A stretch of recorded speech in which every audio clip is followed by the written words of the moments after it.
कल मालेगांव शहर में एक बुलडोज़र की कार्रवाई हुई 178(3) में लब्बैक होटल के पीछे, और जिस तरह कार्रवाई हुई वो देखने जैसी भी नहीं थी।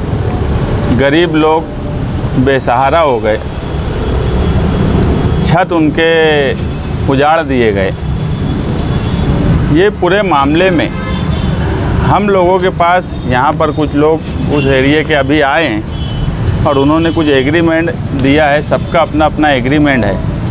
ऐसा उनका बताना है कि 178(3) में 150 घर थे, जिस पर 120 पर मकानात बने हुए थे, जिस पर कल कार्रवाई की गई।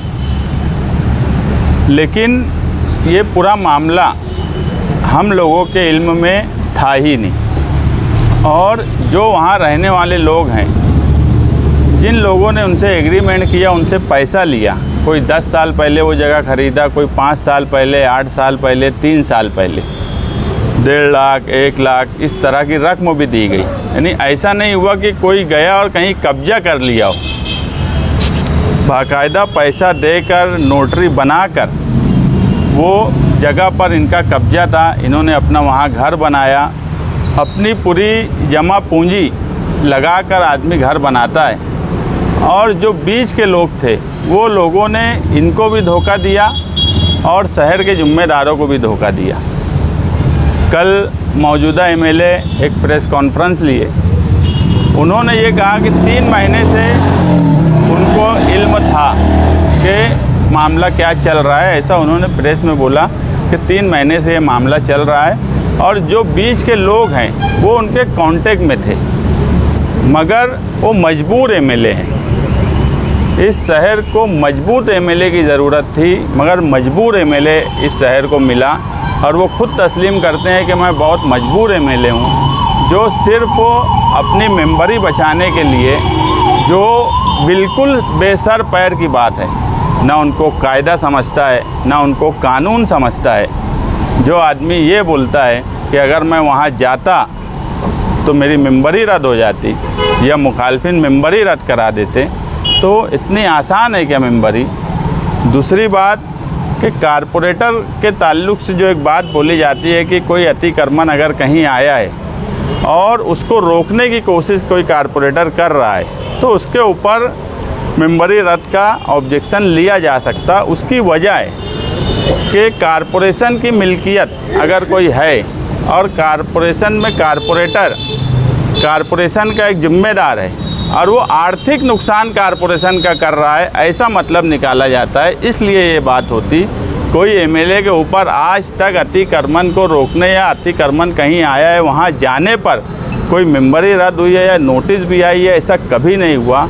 बगैर सर पैर की बात करना, मुखालफिन को बिला वजह कोई भी बात में शामिल करना, अगर उनको ये सब इल्म था और जो बीच के लोग हैं वो उनके ही कांटेक्ट के लोग हैं, तो उन्होंने ये मसला पहले हल कर देना चाहिए था। और एक एमएलए की हैसियत से अगर हाई कोर्ट का ऑर्डर हो भी गया था, तो एक एमएलए की हैसियत से वो उस वक्त डिपार्टमेंट को प्रोटोकॉल के हिसाब से एक बैठक बुला लेते सुबह कि गर्मी का बहुत वक्त है, 1-2 दिन का हमको वक्त दो। हमारी बात इस जानिब की सुनी नहीं गई, हम पीर के दिन कोर्ट में जाएंगे। वो बात कितनी मानते नहीं मानते ये उसके बाद की बात है, मगर कोशिश एक एमएलए की हैसियत से की जा सकती थी। एक एमएलए की हैसियत से प्रशासन की मीटिंग भी ली जा सकती थी, मगर उन्होंने कोई ऐसी कोशिश नहीं की। और ऐसा आदमी जो गरीबों की बस्ती उजड़ जाए और वो ये सोचे कि मेरी मेंबरी रह जाए। यहाँ पर इससे पहले भी कई झोपड़पट्टी के मामलात आए। निहाल साहब थे, वो गए। बहुत सी जगह आप लोग भी मीडिया वाले देखते होंगे। नागपुर में एक मामला हुआ था कोई बस्ती का, तुम लोगों को भी याद होगा, वीडियो आई थी, हमारे अजीज़ भाई होंगे तो उनको ही आई थी कि एक बस्ती को बचाने के लिए एमएलए साहब पहुंच गए थे। तो नागपुर में एक बस्ती को बचाने के लिए पहुंचे जब मेंबरी नहीं रद्द हो रही थी, मगर जिस शहर से चुन के आए, जिस शहर ने उनको 1 लाख से ज़्यादा वोट दी, वहाँ पर एक मजबूर एमएलए, एक कमज़ोर एमएलए, जो खुद कल साबित कर दिए कि वो एक कमज़ोर एमएलए है, यही वजह है कि मालेगांव शहर पे एक के बाद एक मुसीबत बढ़ती जा रही है और लोगों का कोई पुरसान हाल नहीं है। हमारे पास किला झोपड़पट्टी के लोग आए, किला के मामले में भी अव्वल दिन इन्होंने जाकर वहाँ बोल दिया था कि तुमको यहाँ से जाना है, सब अपना अपना इंतज़ाम कर लो। जब माइनॉरिटी डिफेंस कमेटी के आसिफ शेख साहब और हमने वहाँ के लिए कोशिश की, कल हाई कोर्ट में उसकी तारीख है, अब कल जो भी है उसका फ़ैसला होगा। मेरा सिर्फ ये बोलना है कि हम लड़ाई तो लड़ रहे हैं, अगर इन मामले में भी हमको इल्म होता लब्बैक होटल के पीछे वालों की, तो हम इनके लिए ज़रूर कोशिश करते। हम आगे, वहाँ सारे लोग गरीब हैं, अगर वो सब लोग मुश्तरका तौर पर उनके साथ जो भी धोखा किया हो, वो कितना भी बड़ा सेठ हो, कितने भी बड़े लोग हों, मगर अगर 150 ख़ानदान के साथ किसी ने धोखा किया है और उनकी कानूनी मदद की बात आएंगी, तो हम माइनॉरिटी डिफेंस कमेटी की तरफ से फ्री में उनके लिए कोर्ट कचहरी हर काम इंशाअल्लाह आगे करेंगे, उनको उनका हक दिलाएंगे। अगर 10 साल पहले किसी ने घर लिया है, आज उसकी जो कीमत है, कोई ये बोलेगा कि 10 साल पहले अगर वो 1.5 लाख रुपया या 1 लाख दिया था, तो आज की कीमत से उसको पैसा मिलना चाहिए। उसका इंफ्रास्ट्रक्चर का जो नुकसान हुआ है, वो नुकसान की भरपाई होना चाहिए, या वहीं आसपास उनको उतनी जगह जो लोगों ने एग्रीमेंट किया है वो दें। नहीं तो मैं पुलिस डिपार्टमेंट से भी यही गुजारिश करूँगा कि ऐसे दलाल लोग जो गरीबों का पैसा खा जाते हैं, इनके ऊपर सख्त से सख्त कानूनी कार्रवाई होना चाहिए और इन गरीबों का उनको हक मिलना चाहिए। ये लड़ाई अब हम इनके साथ मिल के लड़ेंगे। जितने भी लोग हैं जो आना चाहेंगे हमारे पास, हम इंशाअल्लाह उनके लिए कोशिश करेंगे। कल हाई कोर्ट में मैं जा रहा हूँ, वहाँ इनके कुछ एग्रीमेंट लेके वकील से भी ओपिनियन ले लिया जाएगा कि क्या करना चाहिए। और मेरी समझ से पुलिस डिपार्टमेंट को भी पूरी मालूमात है, जो भी बीच में लोग हैं उनके ऊपर कार्रवाई हर हाल में होना चाहिए। गरीबों का नुकसान करना ये मुनासिब बात नहीं है।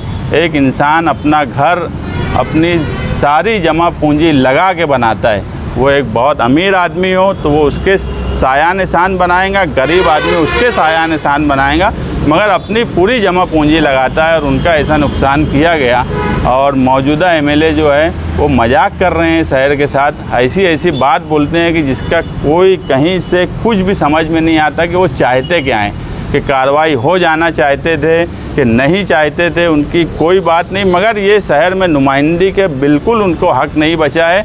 और अगर इतनी ही मजबूरी है हर मामले में, SIT का मामला, बांग्लादेशी का मामला, दूसरे कई मसाइल, अगर इतना ही मजबूर और कमज़ोर एमएलए है तो उनको इस्तीफ़ा दे देना चाहिए, ताकि मालेगांव शहर के ज़रूरतमंद लोग, मालेगांव शहर की गरीब आवाम को एक मजबूत एमएलए इस शहर में मिले जो उनके हक के लिए लड़ सके। फैमिली के कुछ लोगों के नाम आ रहे हैं, कुछ अलाउ बोल के, यानी कई लोग नाम है, एग्रीमेंट है, कुछ लोगों के पास बोलते पैसा रखा था। तो ये सारे मामला जो है, ये बीच के लोग पैसा खा जाना चाहते थे, इसलिए मसला नहीं हल करे। दूसरी बात ये कि वो जगह की कीमत दिखती बात है, 10 साल पहले अगर किसी को दी गई थी तो आज उसकी कीमत 4 पट 10 पट हो गई होंगी। तो ये बीच के लोग ही लालची लोग थे जिन्होंने कोई कोशिश नहीं की इनके साथ ईमानदारी से, इसलिए ये नौबत आई है। इससे पहले मैं अभी तक इस मामले में कुछ बोला नहीं। आज जमूर स्कूल की भी बात आई, वो स्कूल में मैं भी एक मेंबर हूँ, और भी कई स्कूलों की बात आ रही है। मेरा उन स्कूल वालों को भी यही मशवरा है कि जो इल्ज़ामात लगाए जा रहे हैं रोहिंग्या और बांग्लादेशी, ये तो बिल्कुल फजूल है। बांग्लादेशी वाले मामले में, जन्म दाखिले वाले मामले में एक चार्जशीट आ गई है, वो चार्जशीट में कहीं से बांग्लादेशी का जिक्र भी नहीं है। दूसरी चार्जशीट भी 8-15 दिन में आ जाएंगी, उसमें भी मुझे नहीं लगता है कहीं से बांग्लादेशी का मामला आएगा। तो वो चैप्टर ही बिल्कुल बेबुनियाद है, वो सकल हिंदू समाज का। और वो शाम देवरे जो बात बोलता है वो बिल्कुल बेबुनियाद बात बोलता है, सिर्फ शहर के हालात को ख़राब करने की। मगर जिन स्कूलों पर इल्ज़ामात लगाए जा रहे हैं, उन स्कूलों के मैनेजमेंट को सामने आकर अपनी सफाई देना चाहिए कि एक बदउनवानी और करप्शन का जो इल्ज़ाम लग रहा है, क्योंकि पीछे जब पहली बार ये इल्ज़ाम लगा तो कुछ लोग स्कूल के मेरे भी कांटेक्ट में आए और उन्होंने कहा कि हम एडिशनल SP साहब के पास कंप्लेन देने जाने वाले हैं, तो तुम्हारी संस्था भी साथ में रहेंगी क्या? तो मैं बोला हाँ रहेंगी। तुम लोग जो है अपनी सफाई दो, मगर कोई सफाई नहीं दे रहा है। अगर इल्ज़ामात लगे हैं, मैं जमूर के मैनेजमेंट वालों से भी पर्सनल बात करूंगा कि वो जो भी उन पे इल्ज़ाम लगा है वो अपनी बात सफाई रख दें, ताकि बात साफ़ हो।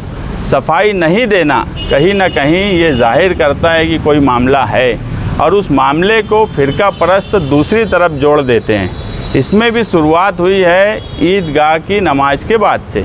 ईदगाह की नमाज पे मौजूदा एमएलए एक आंकड़ा 122 करोड़, अगर 122 करोड़ बोले कि यहाँ की उर्दू स्कूलों में करप्शन हुआ है, तो 122 करोड़ का आंकड़ा उनको कैसे मिला? उनके पास क्या वैसे कुछ पेपर थे? और अगर है और करप्शन और बदनवानी हुई है, हम फ़िरका परस्ती से भी वैसे ही लड़ेंगे और करप्शन और बदनवानी के ख़िलाफ़ भी वैसे ही लड़ेंगे।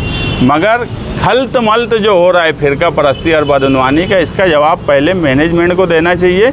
और अगर मैनेजमेंट क्लियर है तो आसिफ भाई भी पीछे बोले, और मैं भी अभी बोलता हूँ कि हम उनके साथ साना बसाना चलेंगे, उनकी लड़ाई हम लड़ेंगे, मगर पहले मैनेजमेंट को आकर अपनी बात रखना चाहिए कि जो इल्ज़ामात लगाए जा रहे हैं।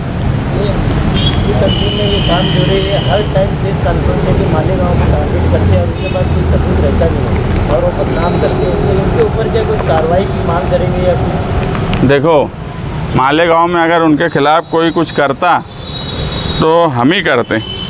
इससे पहले साध्वी प्रज्ञा सिंह जब आ रही थी, उसके ख़िलाफ़ ऑब्जेक्शन हम लोग लिए तो हाई कोर्ट तक गए। हाई कोर्ट ने ऑर्डर करी कि इनको सारा बंदोबस्त खर्चे के साथ इनसे वसूल करो।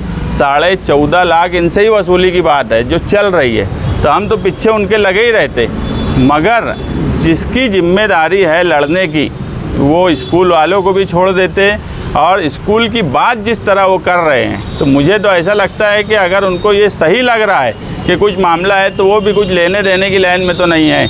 न साफ हाँ बोलते, न साफ नहीं बोलते, हर बात उनके पास घुमा फिरा के ही रहती है। तो ना वो स्कूल के मैनेजमेंट वालों के साथ हैं, ना गरीब बस्ती के लोगों के साथ हैं, किसी का साथ देने के नहीं है। कायदा कानून तो उनको समझता ही नहीं।